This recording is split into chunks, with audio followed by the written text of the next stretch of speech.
নমস্কার বন্ধুরা, আমি রতন পল্লীভূমি নার্সারি ইউটিউব চ্যানেলের পক্ষ থেকে সকলকেই আন্তরিক অভিনন্দন।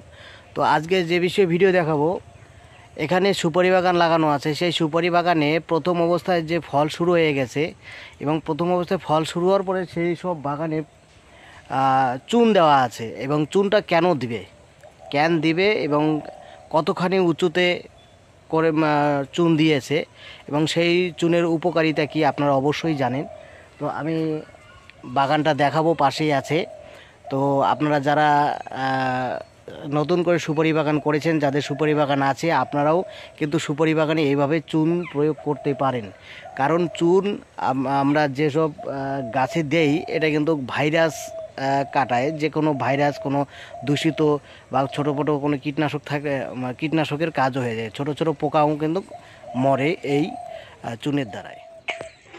তবে আপনারা দেখছেন যে, দেখুন, সুপারি গাছ থেকে মোটামুটি 5 ফিট উঁচু করে এক একটা গাছে চুন লাগানো আছে। যে এটা যে কোনো প্যাকেটের চুন, সেটা 5 কিলো প্যাকেট হতে পারে, 10 কিলো হতে পারে, ঠিক আছে।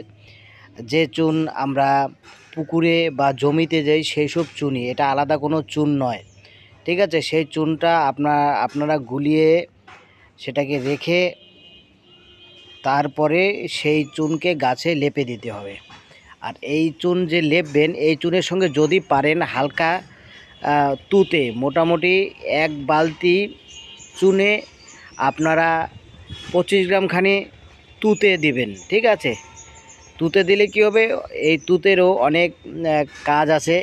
অনেক পোকার উপদ্রব থেকে পোকাকে নষ্ট করে দেয়, পোকাকে বংশ বিস্তার করতে দেয় না। তো আপনারা ঠিক এই কাজগুলো করবেন, তবেই কিন্তু আপনাদের কাজগুলো সফল হবে আর সুপারি গাছের দুর্দান্ত রেজাল্ট হবে। দেখছেন এই গাছ থেকে গাছের দূরত্ব, এটা 7 ফুট দেওয়া আছে। এক একটা গাছ থেকে এক একটা গাছের দূরত্ব 7 ফুট। দেখুন, একদম স্ট্রেট, কোনো বাঁকা নেই, দেখতেও খুব সুন্দর লাগছে। হ্যাঁ, আপনারা যাদের আপনাদের সুপারি বাগান আছে, আপনারা ঠিক এভাবেই ফেন্সিং দিয়ে যত্ন সহকারে আপনারা সুপারি বাগান যারা করেছেন, আপনারা ট্রিটমেন্ট চালিয়ে যান। আর সময় সময়ে সেচ ব্যবস্থা রাখবেন।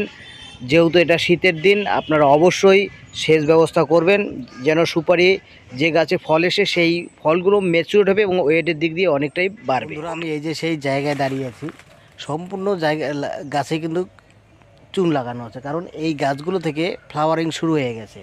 হ্যাঁ, মোটামুটি 1 বছর হয়ে গেলেও ফুল ফল, কিছু কিছু গাছে আবার ফল এসে গেছে প্রচুর, ঠিক আছে। আমি দেখাবো আপনাদেরকে।